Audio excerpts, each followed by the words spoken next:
Our next speaker, Dr. G. Jayachandran, Professor and HOD of Biochemistry, PhD, Institute of Medical Education and Research.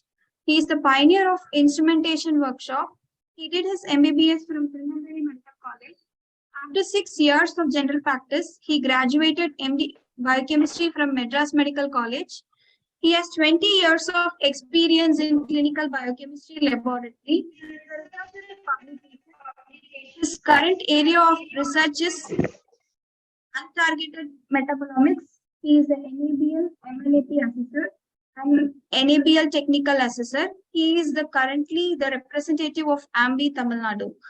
Now I kindly invite sir to start the session. Welcome, sir. So good morning, everyone. At the outset, I want to thank the JIBMER Biochemistry team for giving me an opportunity to share my experience or whatever I have learned in instrument selection with all of you.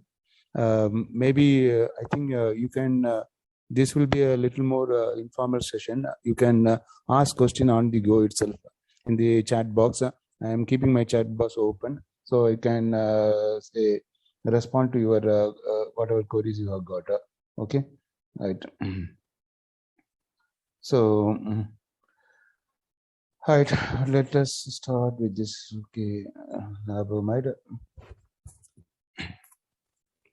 So, my objectives at the end of the session will be the participant will be ready to appraise and select, if given an opportunity, an instrument and reagent, instrument and reagent system. Okay, so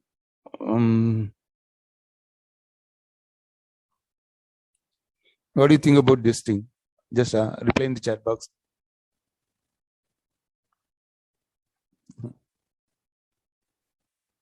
Are you all there?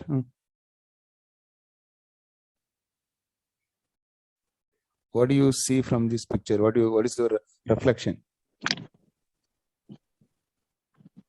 So public. You like buying? Are you addicted to buying?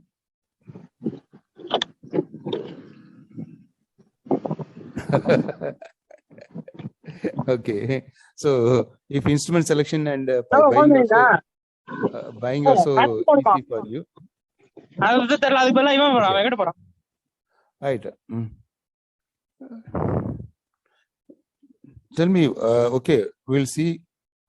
We should have a ISO 15189 says that you should have a documented procedure for selection and purchasing external services, equipment, reagent, and consumable.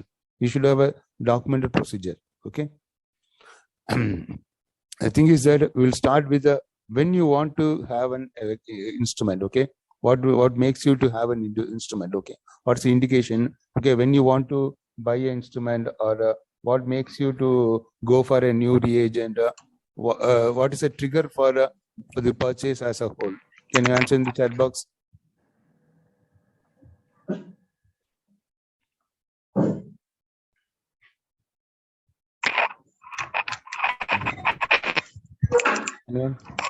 Low cost.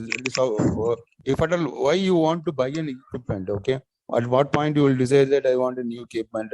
I want to buy a new test or something like that. Okay, what makes you to go for a new things? Increased load, workload, high demand, upgradation, patient need.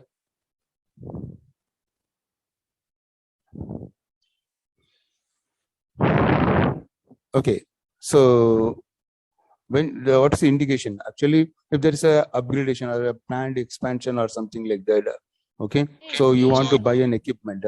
So otherwise, when there is an underperforming test, you have to keep it in mind that the next opportunity you have to say change this method or equipment. So whenever you are troubleshooting with your IQC, okay, you will be forced to use a little more wider ST. Okay, some parameter will force you to use a wider ST, and at the end of the month you will be reviewing your IQC and your ST will be CV percentage will be high.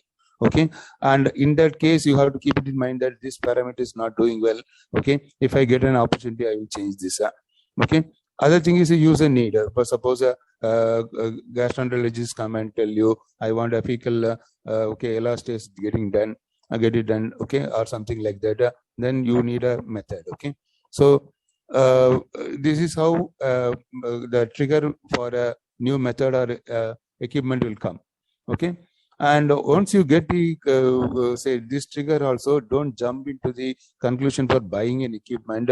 First to see the economical viability and all, whether you should buy this equipment and do the test yourself, or you can just leave it for a okay, say referral lab or something like that. Okay, so whether to make it or whether you are going to make it yourself, or say whether you're going to refer it, that decision you have to take. Okay, and roughly if you are getting somewhere around 10 tests per month, you can always do it in your lab. Okay, anything more than 10, anything in 2 digits, you will definitely pick up. Okay, you have to just think about all these things, and then you have to go for the instrument purchase. Okay, so when you are first you have to make sure that what you want.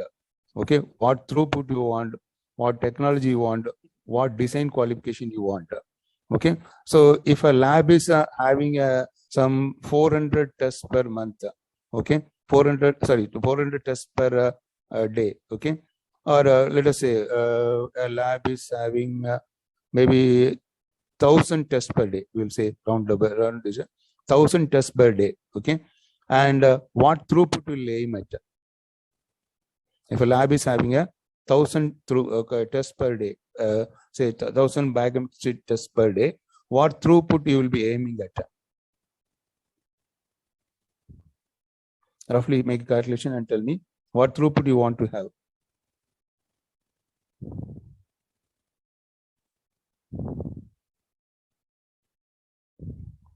Yeah, good response. 200 per hour. 250.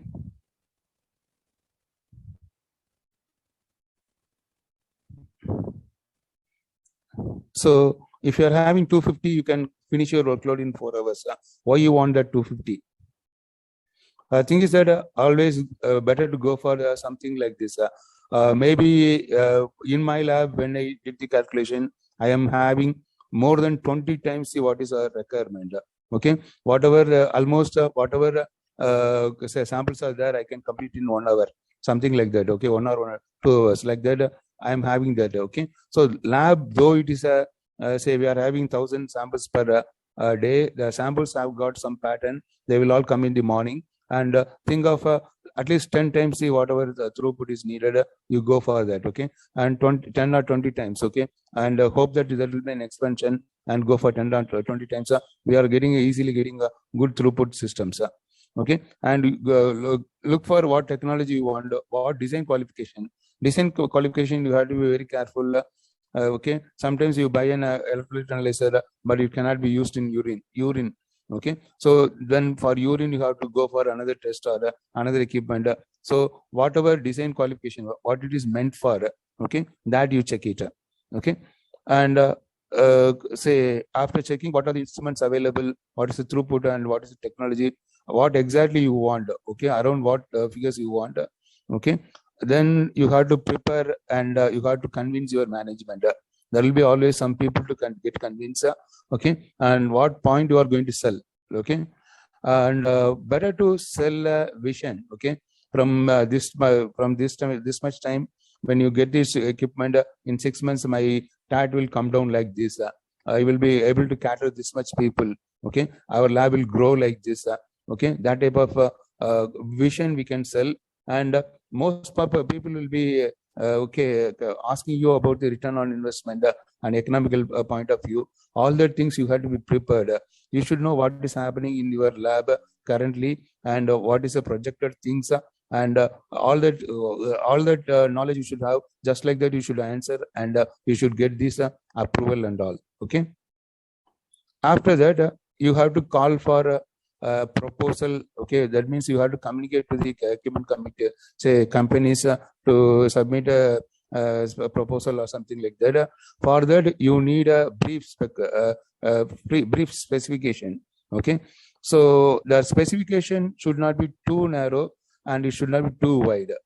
If the specification is too narrow, okay, somebody may pull you to the court of law saying that it is a tailor-made specification. It is fitting to only one particular okay company or something like that.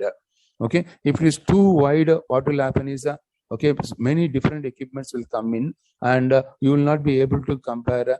And if your institution is having the habit of say taking the minimum okay, there is a minimum amount, okay, so minimum expensive thing, then you will be landing up in a very bad equipment or something like that.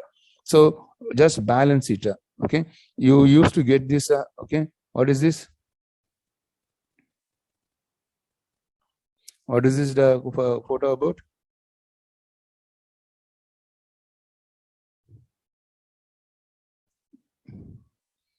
Okay, so you can okay, the salespeople ask to always sale people always tell about this thing. We cannot compare apple and orange. Apple is different and orange is different. Okay, don't get too many different types of equipment into the same deal. Okay, so try to your specification in such a way that you will be focusing on whatever you need, a small narrow set of equipments. Okay, that much focus you have to get, and it should not be too narrow to say lock down to one particular company or something like that. Okay, so don't try to compare apple and orange. So like that, you have to make the comparison okay much more okay realistic. Okay, then after that you design an evaluation protocol, how you are going to evaluate the machine. Okay, so for that you are better what I follow is I will give a format asking for a detailed specification. Okay, so first when we are calling for the quotation, we are not giving a detailed specification, but when we are asking say after say identifying few instruments, we are asking for detailed specification. One thing, this will give a good knowledge about the equipment and it will make us to compare between the equipments. Other thing is that this will officially make them to okay agree on all the components. Otherwise, what will happen is if you don't get this detailed specification at the time of negotiation, they will keep on reducing their price, and one by one they will remove the modules inside. Okay, and at the end you will not get what you are intended to get. Okay, many modules will not be there, and they will might have negotiated for a very good price, and the modules will not be there. Okay, this will happen even in common equipments. Once we negotiated one ABG analyzer, okay, and that fellow has removed the coaximetry, and once we want to measure the okay methemoglobin, and I am asking why the methemoglobin is not coming in this machine. Then he said coaximetry is not included. Okay, then like that you may end up in okay trouble. So now we have to fix him. So get every specification possible. Okay, and say then there is a evaluation protocol, performance evaluation protocol. You make it. Okay, like this you make objective things. Okay, you first keep the goal post. Okay, you set the goal post and prepare a level ground for all these instrument company people to play. Okay, and then let them play so that we will get a good competition. Okay, if there is a good competition among them, then we'll get a good result. So we'll get a good equipment at a reasonable cost. For that, we have to be transparent and we have to put a protocol. Okay, so right, I will show you one such protocol. Right.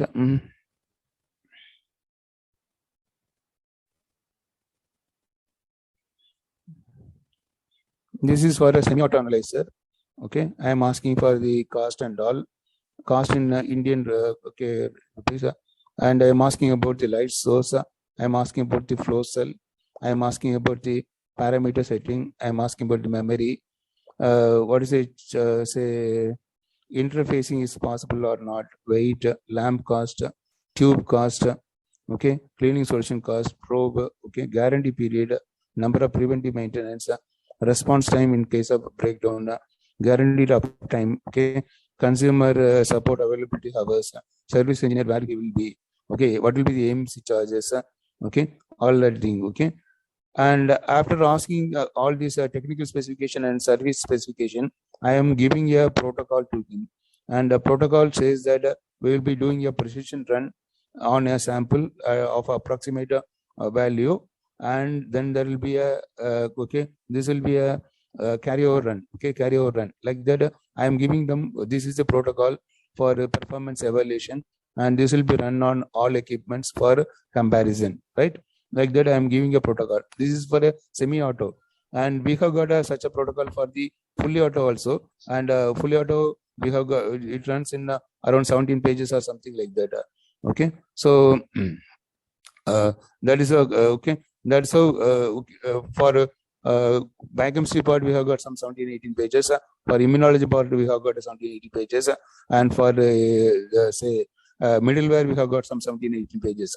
Like that, we have got a detailed specification, and we have got a say detailed say evaluation also. At the end of the evaluation, I will show you what is what we got. Okay, this is a comparison we have made. These are the few parameters we have compared, and see the precision. We are comparing the precision. This particular company, I have hidden the identity of the company. Okay, all other companies are giving somewhat the CV percentage of 1%, 0.6, and all these things. One particular company is giving for ALT 10.6%, for creatine 7.4%. Like that, we will know about the company, how their equipment is performing by the okay, on transparent performance evaluation. Okay. Right.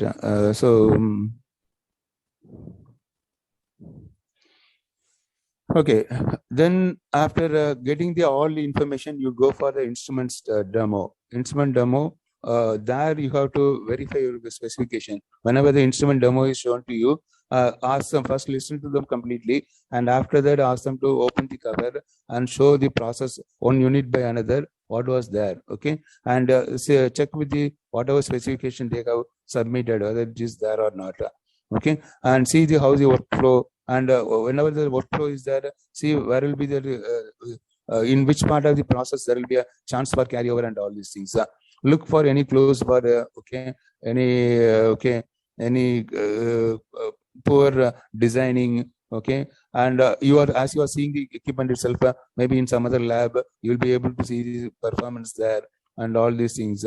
Just keep your eyes open and okay, see what is happening in the instrument. After that, ask them to run a protocol, okay? And when you are running the protocol, you don't run it, okay? You never touch the equipment for yourself, okay? Then they will claim that poor performance is due to your intervention, okay? And make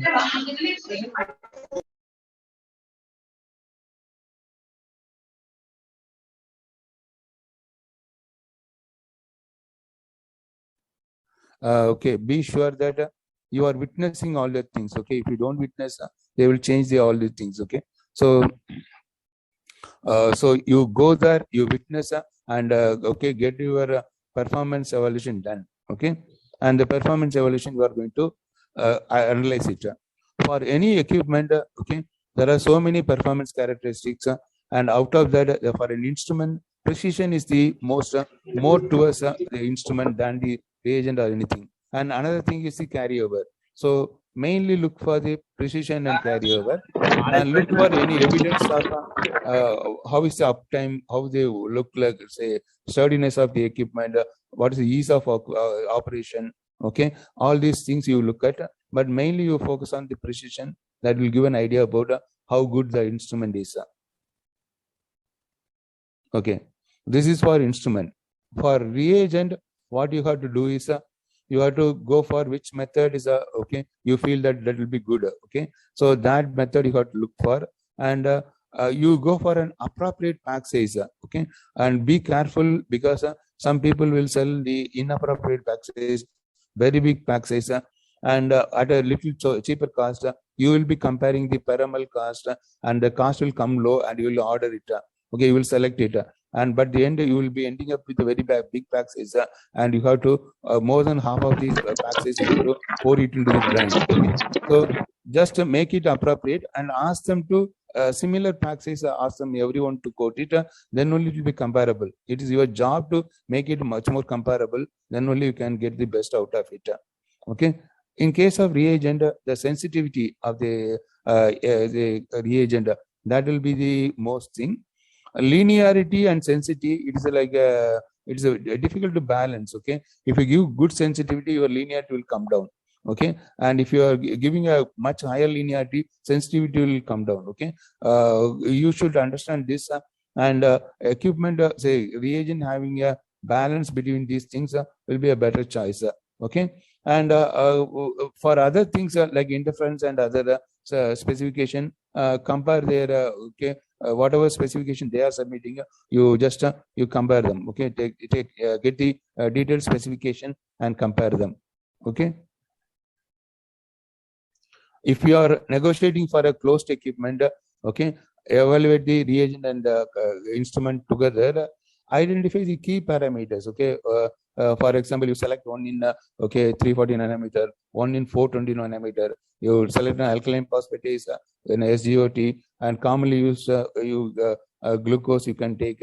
Okay, creatinine you can take, like that. If it is a immunoassay, select pick up one in a competitive mode, one in a sandwich mode, one with a lot of linearity like a beta HCG, and one with a free T3 or T4, like that. You select a parameter where the trouble will be. Okay, and the most troubled parameters of it's say calcium, something in the biochemistry, the calcium, the equipment performance for calcium do matter, like that. You select the parameter wisely to evaluate the reagent and the equipment together. Okay, after selecting and evaluating all these things, you will be you may have to sit for negotiation at one point or the other point in your career. Okay, so when you are going for a negotiation, okay, you keep some few things in your mind. Okay, so if you are going to a negotiation, your whole day is going to be gone. Okay, don't get vexed. Don't be in a hurry to go for attending a class or taking a class or another commitment or something like that. When you are going to a negotiation meeting, keep cool and cancel all the appointments and go there and sit. Okay, it is going to be a pure waste of time. They are going to talk the same thing again and again.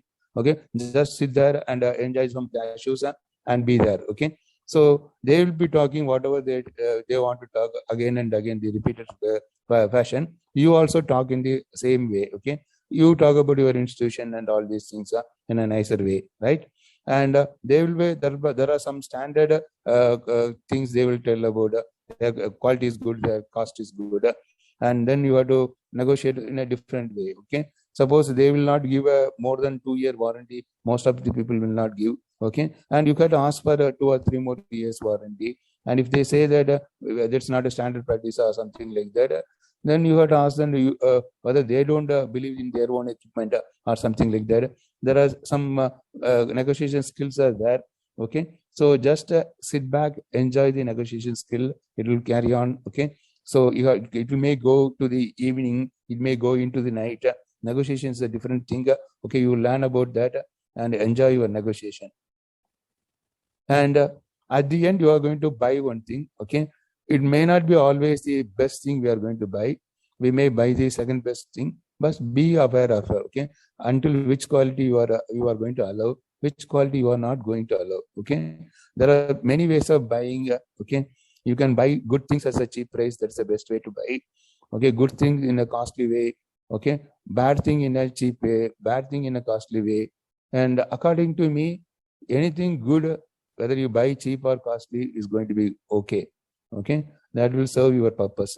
Okay, right? So that is how you have to go, right? And every equipment or every reagent purchase is a very big stone. Okay, stepping stone for your improvement of your lab. Use it very wisely. Okay, I will be happy to answer any of your queries.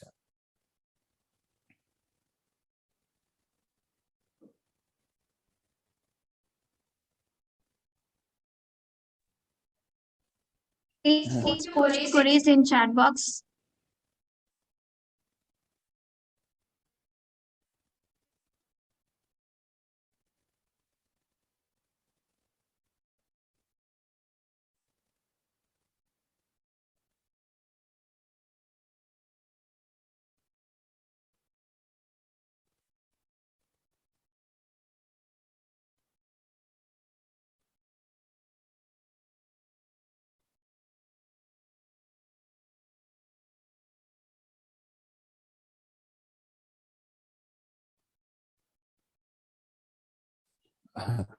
All are saying thank you. Next time when you want to buy a equipment, you just call a friend and ask how good it is. Okay, that is also fine.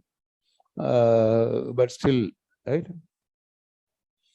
But all said and done, when you buy a very big equipment, okay, it comes down to be who is going to give a better service. You buy that. Okay, don't buy anything based on the performance or something like that. Very big equipments, buy who will serve you. Thank you for this enthralling talk, sir.